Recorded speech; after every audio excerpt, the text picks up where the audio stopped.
በዓለም አቀፍ ደረጃ በከፍተኛ መጠን እየጨመረ የመጣውን የኃይል ፍላጎት ለማሟላት ሀገራት የተለያዩ ስልቶችን ይከተላሉ። ከነዚህ ከሚከተሏቸው ስልቶች መካከል ደግሞ ከአየር ንብረት ለውጥ ጋር በተገናኘ ታዳሽ ኃይል ላይ ያላቸው ፍላጎት በከፍተኛ መጠን እየጨመረ ስለመምጣቱ መረጃዎች ያመላክታሉ። ከነዚህ መካከል ለሀገራት የኃይል ሉዓላዊነትና ነጻነትን በማጎናጸፍ የሚጠቀሰውን የፀሐይ ኃይል የመጠቀም ፍላጎት በ2030 በከፍተኛ ደረጃ እንደሚያድግ ጥናቶች ያመላክታሉ። ኢትዮጵያ ከ95 በመቶ በላይ የሚሆነውን የኃይል ፍላጎቷን በውሃ ታሟላለች። ታዲያ ይህንን በውሃ ላይ የተንጠለጠለ የኃይል ፍላጎት ለመቀየር የተለያዩ ስልቶችን መከተል ከጀመረችም ሰነባብታለች። ከነዚህ ስልቶች መካከል የንፋስ ኃይልና የፀሐይ ኃይልን የመጠቀም ፍላጎቷ ተጠቃሽነት ያለው ነው። ኢትዮጵያ በፀሐይ ኃይል ላይ ያላትን ፍላጎት ለማሳካት ደግሞ በ2017 ዓ.ም ሚያዝያ ወር ላይ የኢፌዴሪ ጠቅላይ ሚኒስትር ዶክተር አብይ አህመድ ወደ ቪየትናም ባቀኑበት ወቅት ከተመለከቷቸው ተቋማት መካከል በዓለም አቀፍ ደረጃ በሶላር ምርት ስምና ዝና ያለውን የቶዮ የሶላር ማምረቻን ተመልክተው ነበር። ይህ በእስያና በአሜሪካ ትልልቅ ግዙፍ ፋብሪካዎች የነበሩትን ተቋም በኢትዮጵያ ኢንቨስት እንዲያደርግ የተደረገው ጥረት ተሳክቶ በጥቂት ወራት ውስጥ በሐዋሳ ኢንዱስትሪያል ፓርክ ውስጥ የመጀመሪያውን ምዕራፍ የቶዮ የሶላር ማምረቻ ተገንብቶ ለውጤት መብቃቱ አይዘነጋም። በዚህ ስራ የመጀመሪያው ምዕራፍ ላይ ቶዮ የሶላር ኃይል ማመንጫ የዓመታዊ ማምረት አቅሙ 2 ጊጋዋት ይደርስ ነበር።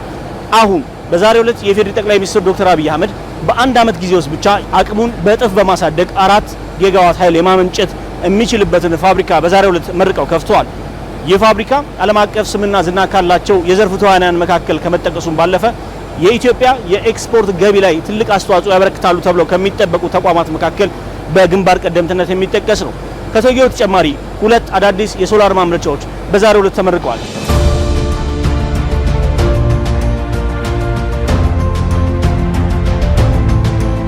ይህ ስፍራ ደግሞ ለሐዋሳ ኢንዱስትሪያል ፓርክ ሁለተኛ የሆነው የሶላር ኃይል ማምረቻ ነው።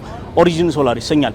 ይህ የሶላር ማምረቻ ፋብሪካ በ55 ሚሊዮን የአሜሪካን ዶላር ኢንቨስትመንት የተቋቋመና ለ1400 የሚሆኑ ሰዎች የስራ ዕድል መፍጠርን የቻለ በአመትም አጠቃላይ የማምረት አቅሙ 4.3 ጊጋዋት ኃይልን የማመንጨት አቅም ያለው ነው።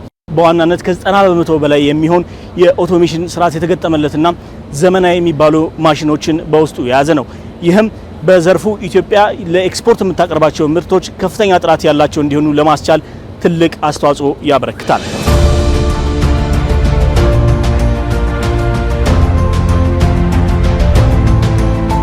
ይህ ዛሬ በኢፌዴሪ ጠቅላይ ሚኒስትር ዶክተር አብይ አህመድ የተመረቀው ሶስተኛው የሶላር ኃይል ማምረቻ ነው።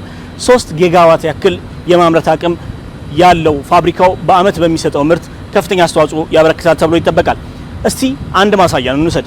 ከሚያመርተው አጠቃላይ 3 ጊጋዋት ውስጥ 20 በመቶውን ያክል አማካኝ ኃይሉን ብንጠቀም ከ500 ሺህ እስከ 600 ሺህ ያሉ ቤቶችን የኃይል አቅርቦት እንዲያገኙ የሚያስችል ነው እንደማለት ነው። 600 በላይ ለሚሆኑ ሰዎች የስራ ዕድልን መፍጠር የቻለ ሌላኛው በኢትዮጵያ ሰማይ ስር የሚገኝ ግዙፍ ኢንቨስትመንት ነው።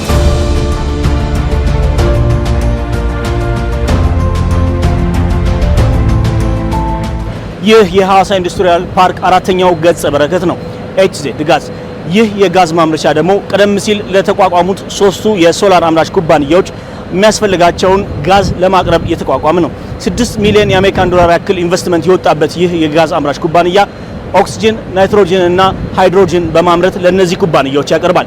የኩባንያው እዚህ መቋቋም ደግሞ እነዚህ ፋብሪካዎች የሚያስፈልጋቸውን ግብዓት ከሌላ ቦታ በማጓጓዝ የሚፈጁትን ጊዜና ገንዘብ ከመቆጠቡም በላይ በተለይም በግብዓት አቅርቦት እንጥረት እንዳይፈተኑና አስፈላጊውን ግብዓት በማግኘታቸው ምክንያት የምርት መቆራረጥ እንዳይገጥማቸው በማድረግ ትልቅ አስተዋጽኦ ያበረክታል።